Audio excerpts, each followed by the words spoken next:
ಅದಕ್ಕೆ ನೀವು ಏನಾದರೂ ಇಟ್ಕೊಳ್ಬೇಕಲ್ಲ. ಅಲ್ಲ, ಅವರು ಓಪನ್ ಧಮಕಿ ಕೊಟ್ಟಿದ್ದಾರೆ. ಹೇಳುವಾಗ ಅವರು ಅದನ್ನು ಸೈಡ್ ಲೈನ್ ಮಾಡ್ತಾರೆ.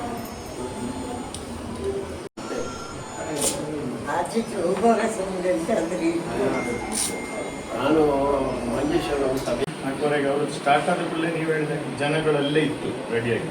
ನಾವು ಪೊಲೀಸಿಗೆಲ್ಲ ಫೋನ್ ಮಾಡಿ ಟ್ರೈ ಮಾಡುವಾಗ ಪೊಲೀಸ್ ಸಿಗ್ತಿಲ್ಲ. ಇದು ಫೋನ್ ಲಭ್ಯವಿಲ್ಲ. ಮಗ ಫೋನ್ ಮಾಡಲಿಕ್ಕೆ ಟ್ರೈ ಮಾಡ್ತಾ ಇದ್ರು, ಪೊಲೀಸ್ 112ಗೆ ಮಾಡಿದ್ದು. ಹಾಗೆ ಹೇಳಿದ್ರು ಅಂದರೆ ಒಳಗೆ ಬರಲಿಕ್ಕೆ ಬಿಡಲೇ ಇಲ್ಲ. ಒಂದು 100-150 ಜನ. ಅತ್ಯಂತ ದೌರ್ಭಾಗ್ಯವಾದಂಥ ಒಂದು ಸಂಗತಿ. ಆದರೆ ಇದೊಂದು ಹಿಂದೂ ಸಮಾಜಕ್ಕೆ ಎಚ್ಚರಿಕೆಯ ಸಂಗತಿ. ಮುಂದಿನ ದಿನಗಳಲ್ಲಿ ಈ ರೀತಿ ಭಯೋತ್ಪಾದಕ ಮುಸಲ್ಮಾನ್ ಸಮಾಜ ಹಿಂದೂ ಸಮಾಜವನ್ನು ಈ ರೀತಿ ಎದುರಿಸ್ತಾನೆ ಹೋಗ್ತದೆ. ಆಶ್ಚರ್ಯ ಅಂದರೆ ನನಗೆ ಒಂದು ಹೆಣ್ಣು ಮಗಳ ಮೇಲೆ ಆಗಿರುವಂಥ ಆಕ್ರಮಣ ಇದು. ಅಲ್ಲಿಗೆ ಬಂದು ಆಕ್ರಮಣ ಮಾಡಿರೋದು. ಸರ್ಕಾರ ಅಥವಾ ಪೊಲೀಸ್ ಯಾರಿಗೆ ಸಹಕಾರ ಮಾಡಬೇಕು ಅಂತ ಒಂದು ನನ್ನ ಚಿಂತನೆ ಇರುವಂಥದ್ದು. ಗಾಯ ಆಗಿರೋದು ಇವರಿಗೆ, ಪೆಟ್ಟಾಗಿರೋದು ಇವರಿಗೆ, ಇವರು ಮನೆಯಲ್ಲಿದ್ದವರು, ಇವರ ಮೇಲೆ ಮಾಡಿದ್ದಾರೆ.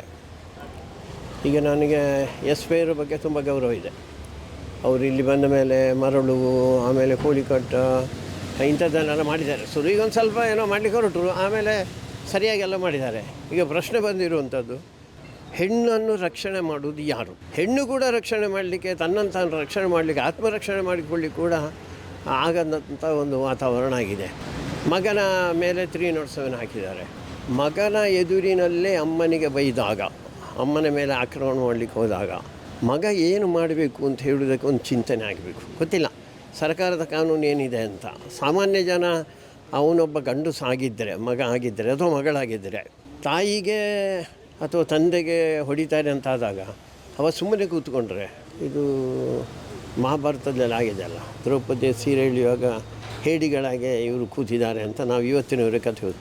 ಹಾಗೆ ಇರಬೇಕಾ ಅಥವಾ ಅದಕ್ಕೇನಾದರೂ ಯೋಚನೆ ಮಾಡಬೇಕಾ? ಇದು SP ಅವರು ಹೇಳಬೇಕಾದಂಥ ಸಂಗತಿ ಅಥವಾ ಸರ್ಕಾರ ಹೇಳಬೇಕಾದಂಥ ಸಂಗತಿ.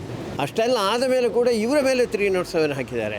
ಅವರಿಲ್ಲಿ ಬಂದಿದ್ದಾರೆ, ಪೊಲೀಸಿಗೆ ಅಡ್ಡಿ ಮಾಡಿದ್ದಾರೆ, ಇವರ ಮೇಲೆ ಹೊಡೆದಿದ್ದಾರೆ, ಬಡಿದಿದ್ದಾರೆ.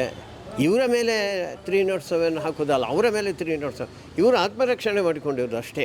ಆದರೆ ಇದು ಒಂದು ಸಣ್ಣ ಒಂದು ಘಟನೆ ಅಂತ ಯೋಚನೆ ಮಾಡಬಾರ್ದು ಅಂತ ನನ್ನ ಮನಸ್ಸಿನಲ್ಲಿ. ಇದು ಮುಂದೆ ಆಗುವುದಕ್ಕೆ ಸೂಚನೆಗಳು. ಎಲ್ಲೆಲ್ಲಿ ಅವರ ಈ ರೀತಿ SDPO ಅಥವಾ ಭಯೋತ್ಪಾದಕ ಈ ರೀತಿಯ ಸಂಘಟನೆಗಳಿದೆ, ಇದು ನಾವು ಮುಂದೆ ಹೀಗೆ ಮಾಡ್ತೇವೆ ಅಂತ ಹೇಳುವಂಥದ್ದು. ಇದು ಇಲ್ಲಾಂತಾರೆ ಒಂದು ಸಣ್ಣ ಒಂದು ಸಂಗತಿಗೆ ಜನಗಳನ್ನು ಪುನಃ ಕರ್ಕೊಂಡು ಬಂದು ಪುನಃ ಗಲಾಟೆ ಮಾಡುವಂಥ ಅವಶ್ಯಕತೆ ಇರಲೇ ಇಲ್ಲ. ಅವರಿಗೆ ಬೇಕಾದರೆ ಇದಲ್ಲದಿದ್ದರೆ ನಾವು ಇನ್ನೊಂದು ಕಡೆಯಲ್ಲಿ ಮಾಡಿಕೊಡ್ತೇವೆ, ಅವರು 100 ರೂಪಾಯಿ ತಾಯಿ ಕೊಟ್ಟಿದ್ದಾರೆ, ಇದೆಲ್ಲ ಆದಾಗ ಅವ್ರು ಹೋಗಬೇಕಾಗಿತ್ತು. ಉದ್ದೇಶಪೂರ್ವಕವಾಗಿ ಬಂದರು, ಅಲ್ಲಿಗೇ ಬಂದರು ಪುನಃ ಇದು ಮಾಡಿಕೊಂಡು. ಅದಕ್ಕೋಸ್ಕರ ಇದು ಉದ್ದೇಶಪೂರ್ವಕವಾಗಿರುವಂಥದ್ದು. ಮತ್ತು ಇದು ಮುಂದೆ ನಾವು ಮಾಡ್ತೇವೆ, ಹೀಗೆ ಮಾಡ್ತೇವೆ ಅಂತ ಹೇಳುವಂಥ ಹಿಂದೂ ಸಮಾಜವನ್ನು ಬೆದರಿಸುವಂಥ ಒಂದು ಕಾರ್ಯತಂತ್ರ ಅಂತ ಅನಿಸ್ತದೆ. ಹಿಂದೂ ಸಮಾಜ ಎಚ್ಚರಿಕೆಯಿಂದ ಇರಬೇಕು. ಹಿಂದೂ ಸಮಾಜ ಎಲ್ಲ ರೀತಿಯಿಂದಲೂ ಎಚ್ಚರಿಕೆಯಿಂದ ಇರಬೇಕಾದಂಥ ಕಾಲಘಟ್ಟ ಇದು. ಯಾವುದೋ ಕಾನೂನು ಏನೋ ಮಾಡ್ತಾರೆ, ಮತ್ತೊಂದು ಮಾಡ್ತಾರೆ, ನಾವು ಕಾನೂನನ್ನು ಉಲ್ಲಂಘಿಸ್ಕೊಂಡು ಇವತ್ತಿನವರೆಗೂ ಹೋಗೋ ಸ್ವಭಾವ ನಮ್ಮ ಹತ್ರ ಇಲ್ಲ.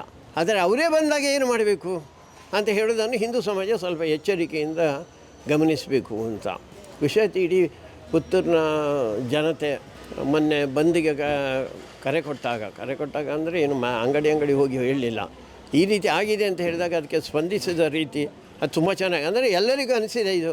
ಇವತ್ತು ಆ ಅಂಗಡಿಯ ಮೇಲೆ, ಇನ್ನೊಂದು ದಿವಸ ನನ್ನ ಅಂಗಡಿಯ ಮೇಲೆ, ಆ ದಿವಸ ಪೈಗಳ ಹೆಂಡತಿ ಅಂಜನ್ನ ಮೇಲೆ, ಮಗಳ ನಯನ ಮೇಲೆ, ಇನ್ನು ನನ್ನ ಮೇಲೂ ಆಗಬಹುದು, ಖಂಡಿತ ಆಗುದೆ. ಇದರಲ್ಲಿ 2 ಪ್ರಶ್ನೆ ಏನಿಲ್ಲ.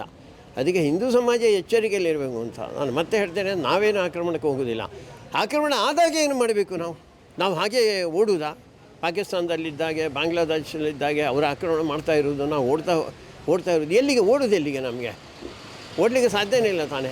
ಇದಕ್ಕೆ ಸರ್ಕಾರನೂ ರಕ್ಷಣೆ ಕೊಡಬೇಕು, ಪೊಲೀಸು ಆ ರೀತಿಯ ರಕ್ಷಣೆಯನ್ನು ಕೊಟ್ಟು ಕಾಪಾಡಬೇಕಾದ್ದು. ಗೂಂಡಗಳು ಯಾರ್ಯಾರಿದ್ದಾರೆ, ಗೂಂಡಗಳನ್ನು ಹತ್ತಿಕ್ಕುವಂಥ ಕೆಲಸ ಅವರು ಮಾಡಬೇಕಾಗಿತ್ತಲ್ಲ, ಆ ರೀತಿಯ ಕೆಲಸ ಮಾಡ್ತಾ ಇಲ್ಲ ಅಂತ ಅವರು. ಅದಕ್ಕೋಸ್ಕರ ನಾನು ಮತ್ತೆ SP ಅವರ ಹತ್ರ ಒಂದು ವಿನಂತಿ ಮಾಡಿಕೊಳ್ತಾ ಇದ್ದೇನೆ, 307 ಹಾಕೋದು ಸರಿಯಲ್ಲ ಅಂತ, ಹಾಕಿದ್ದು ಸರಿಯಲ್ಲ ಅಂತ. ಅವರಿಗೇನು ಗಾಯ ಆಗಲಿಲ್ಲ, ಏನೂ ಆಗಲಿಲ್ಲ.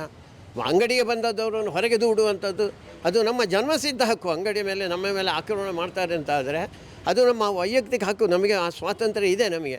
ನಮ್ಮ ಮೇಲೆ ಆಕ್ರಮಣ ಆದಾಗ ನಾವು ದೂಡದೆ ಮತ್ತು ಪೆಟ್ಟದಿಂದ ಹಾಗೆ ಕೂತ್ಕೊಳ್ಳೋದ? ಹಾಗೆ ಆಗಲಿಕ್ಕೆ ಸಾಧ್ಯನೇ ಇಲ್ಲ. ಇದು ಆವತ್ತು 47ರಲ್ಲಿ ನೌಕಾಲಿಯಲ್ಲಿ ಹಿಂದೂ ಸಮಾಜದ ಮೇಲೆ ಆಕ್ರಮಣ ಮಾಡಿದರು ಆವತ್ತಿನ ಅಲ್ಲಿದ್ದಂಥ ಮುಸಲ್ಮಾನರು.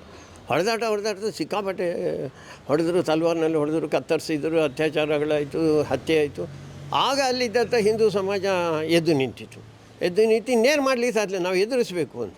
ಅಷ್ಟೊತ್ತಾದಾಗ ಶನಿಗೆ ಗಾಂಧೀಜಿ ಬಂದರು. ಅಲ್ಲಿ ಗಾಂಧೀಜಿ ಬಂದು ಏನಾಗ್ತಾಯಿದೆ, ಹೀಗೀಗೆ ಆಗ್ತಾಯಿದೆ ನಾವು ಆವಾಗ ಅವರು ಹೇಳಿದರು, ಏನೇ ಆದರೂ ಕೂಡ ಮುಸಲ್ಮಾನನ ಒಂದು ಬಿಂದು ರಕ್ತ ಇಲ್ಲಿ ಬೀಳಬಾರ್ದು. ಆವಾಗ ನಾವೇನು ಮಾಡಬೇಕು, ನೀವೇನು ಮಾಡಿದ್ರು, ನೀವು ಸತ್ರು ತೊಂದರೆ ಇಲ್ಲ ಅಂತ ಹೇಳಿದರು. ಆ ಸ್ಥಿತಿ ಇಲ್ಲಿಗೆ ಮತ್ತೆ ಮರುಕಳಿಸ್ತಾ ಇರುವಂಥದ್ದು ಇದು. ಆ ರೀತಿಯ ಚಿಂತನೆ ಇವತ್ತಿನ ಸರ್ಕಾರದಿರುವುದು. ಅದಕ್ಕೋಸ್ಕರ ಒಂದೇ ಮಾತರಂ ನಾವು ಹಾಡೋದಿಲ್ಲ. ಯಾವ ಒಂದೇ ಮಾತರಂ ಇಡೀ ದೇಶವನ್ನು ಒಂದು ಮಾಡಿತೋ ಅದನ್ನು ಮುಸಲ್ಮಾನರಿಗೋಸ್ಕರ ಮೊಹಮ್ಮದ್ ಅಲಿ ಅಥವಾ ಅವರ ಜೊತೆಯಲ್ಲಿರುವಂಥ ಜನಕ್ಕೋಸ್ಕರ ಅದನ್ನು ಕತ್ತರಿಸಿದ್ರು. ಅದಾದಮೇಲೆ ದೇಶ ವಿಭಜನೆ ಆಯಿತು.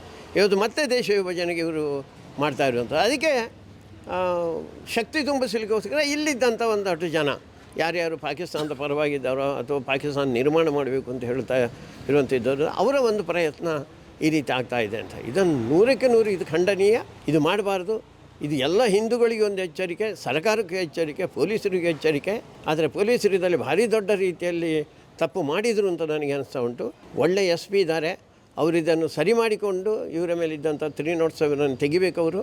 ಆಮೇಲೆ ಅವರ ಮೇಲೆ ಏನೇನೋ ಈ ರೀತಿ ಒಂದು ಅಂಗಡಿಯ ಮೇಲೆ ಆಕ್ರಮಣ ಮಾಡೋದು, ತಾಯಿಯ ಮೇಲೆ ಒಂದು ಹೆಣ್ಣು ಮಗಳ ಮೇಲೆ ಆಕ್ರಮಣ ಮಾಡೋದು, ಆ ಕೇಸಸ್ಸನ್ನು ಅವರು ಹಾಕಬೇಕು ಅಂತ ಹೇಳೋದಂತ ನನ್ನ ವಿನಂತಿ.